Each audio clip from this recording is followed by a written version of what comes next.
तुम क्या सोचते हो खाली हरे राम हरे कृष्ण करें बैठ के?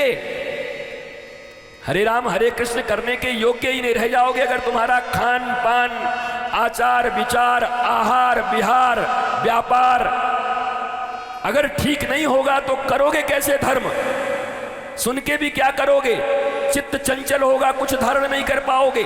जिनके चित्त शांत होते हैं वही धर्म की बातों को अपने हृदय में स्थान दे पाते हैं। जिनका भोजन ठीक नहीं, शयन ठीक नहीं, तो भोजन में तो कोई गरीब अमीर नहीं होता मेरी मां।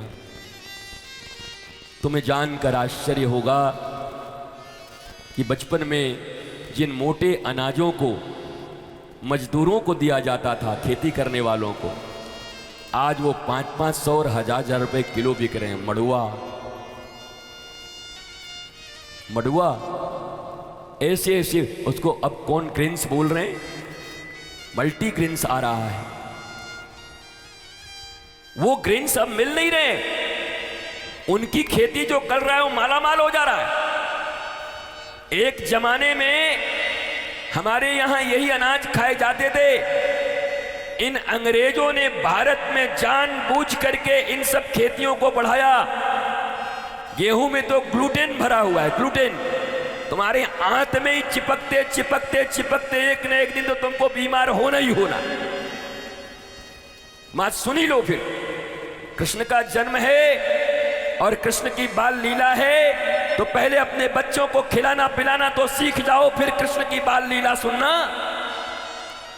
अपने बच्चों को जहर खिला रहे हो, आहार ठीक नहीं दे रहे हो, और आधे घंटे के लिए वहां माखन चुराया, वहां गए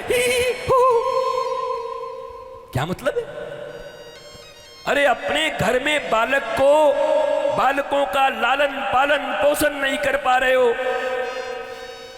ज्ञात अज्ञात भाव से उनको जहर खिला रहे हो, और आकर कृष्ण लीला हम सुन के बड़े महान बन जाएंगे। कह दूंगा अभी समय है। उतना सकट तृणावर्त का उद्धार, नामकरण, बाल लीला, माखन चोरी, उखल लीला, हिमलार्जुन भिक्षु का ब्रेज, गोकुल में वृंदावन जाके बत्सासुर, बकासुर, अघासुर, ब्रह्मा जी का मोह, धेनुकासुर, कालिया नाग लीला, वेणुगुत, गोपी वस्त्र का चीरहरण, गोवर्धन लीला, सब कह दूंगा अभी। इतनी लीलाएं भी कहूंगा और उसके सार तत्वों को कहूंगा। समझ पाओगे कि ये लीलाएं क्यों की भगवान श्री कृष्ण ने। उन लीलाओं से आज हमें क्या लाभ है? अगर 5,500 वर्ष पहले उन्होंने वो लीला कर दी तो आज सुन के क्या करें? क्या मनोरंजन के लिए 5 मिनट के लिए, 10 मिनट के लिए, 1 घंटे के लिए, आधा घंटे के लिए, टाइम पास करने के लिए, या 5,500 वर्ष पूर्व की गई लीला आज भी हमारे जीवन में उतनी उपयोगी है? इसके लिए आज भी श्री कृष्ण की लीला हमारे जीवन में उतनी ही उपयोगी है, बल्कि आज ज्यादा जरूरी है। भगवान कृष्ण को पहली बार पढ़ने के लिए कितने उम्र में भेजा गया तुमको पता है? 12 वर्ष में। भगवान राम को पहली बार पढ़ने के लिए कितनी वर्ष में भेजा गया तुमको पता है? 12 वर्ष में। पढ़ाओगे अपने बच्चों को 12 वर्ष में? तब काहे राम राम राम राम राम कृष्ण कृष्ण करते चल रहे हो? किस लिए बोलो? पढ़ाओगे? 2.5 वर्ष में गधों की तरह पीठ पर मोटे मोटे बस्ते टांग करके बच्चों को भेज भेज के, और जो ज्ञान दिलवा रहे हो, ये 15, 16, 17 साल आते आते तक तो टेंशन का पूरा टायर और ट्यूब बन जा रहा है बच्चा। जिसको देखो वही टेंशन टेंशन टेंशन। आप ही लोग तो आते हो, जब अकेले में मिलते हो तो कहते हो महाराज जी हमारी बेटी बड़ी क्रोधी है, हमारा बेटा बड़ा क्रोध में रहता है, हमारा बेटा पहले अच्छा था अब दिन भर सोचता रहता है, पता नहीं उसको क्या टेंशन है, क्या डिप्रेशन है। तुम पैदा क्यों डिप्रेशन? मैया तुम हो, बाप वो हैं, पालन पोषण तुमने किया, खिलाया पिलाया तुमने, अपने बिस्तर पर सुलाए तुमने, पैसा खर्च किया तुमने, टेंशन किसने दे दिया? हा? बोलो। दूसरे पर आरोप लगाने का आदत बन गया है। जितना बढ़िया हुआ वो मैं, और बुरा हो गया वो पड़ोसी। किसने टेंशन दिया? तुम मां हो तो जिम्मा तुम्हारा है, तुम बाप हो तो जिम्मा तुम्हारा है, क्योंकि तुमने पालन किया, तुमने पोषण किया, तुमने जन्म दिए, तुमने एनवायरनमेंट दिया। तुमने उस कच्चे मिट्टी को कुम्हार की चाक पे बिठा करके चाहो तो उससे बढ़िया सुराही बना दो जिसमें लोग ठंडे पानी पिए, और चाहे तो चिल्लम बना दो कि पी करके पूरा हार्ट जल जाए, मर जाए, खत्म हो जाए।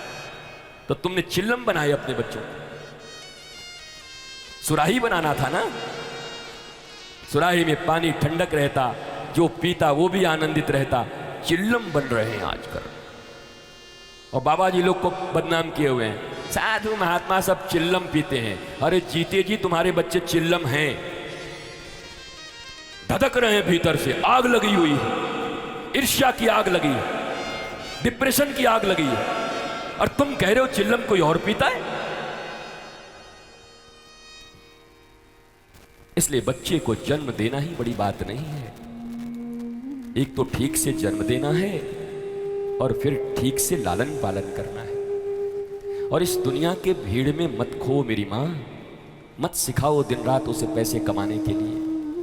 मत कहो कि तुमको इतना बड़ा बनना है, तुमको मकान बनवाना है, तुमको दुकान खरीदना है, तुम्हें मर्सिडीज खरीदनी है।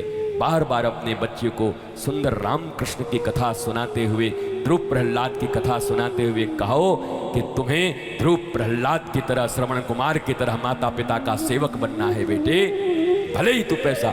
और यकीन मानो, जब डिप्रेशन में रहने वाले पागल लोग इतना पैसा कमा सकते हैं, तो माँ बाप की सेवा करने वाले जिनके दिमाग ठंडा होंगे वो तो उनसे भी करोड़ों गुना ज्यादा कमा लेंगे, वो ज्यादा पैसे कमा लेंगे।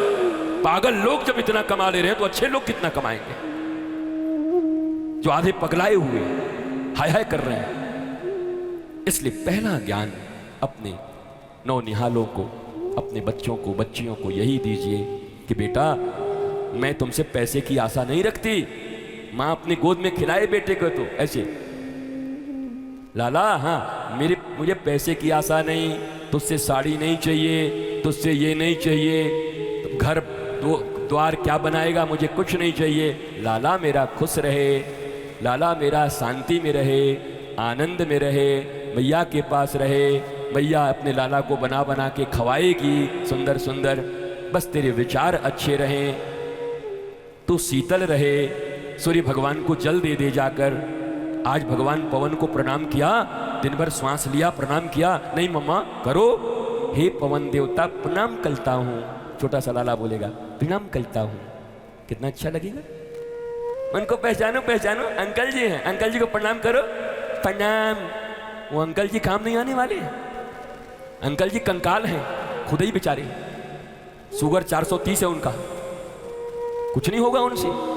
पवन देव को प्रणाम करवाओ, सूर्य देव को प्रणाम करवाओ, अग्निदेव को प्रणाम करवाओ, भगवान रामकृष्ण को प्रणाम करवाओ, हमारे उन दिव्य ऋषियों को प्रणाम करवाओ। ये नारद हैं, ये ऋभु हैं, ये अंगिरा हैं, ये पुलत्स्य हैं, ये खुद इतने बड़े ऋषि थे, थोड़ी सी गड़बड़ी कर दी तो इनका पोता नाती रावण हो गया महाराज। मेरी मां, असली भागवत यही है।